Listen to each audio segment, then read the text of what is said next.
So generally, a really fast way of doing hands is to think of the hand as there's a square here, or rectangle, in this part of the hand. This is kind of square here. Then this part is like almost like a triangle. Can you see over here? It's almost like a triangle.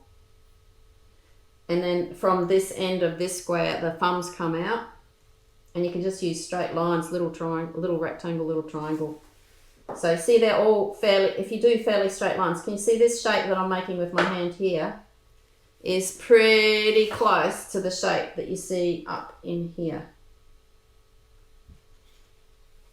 So you just regard this, you put a straight line across the knuckles and you make that a triangle. And straight lines everywhere. So this is a rectangle. And up on the other camera there, you can see it's just a rectangle for this part of the hand and then a triangle for that part.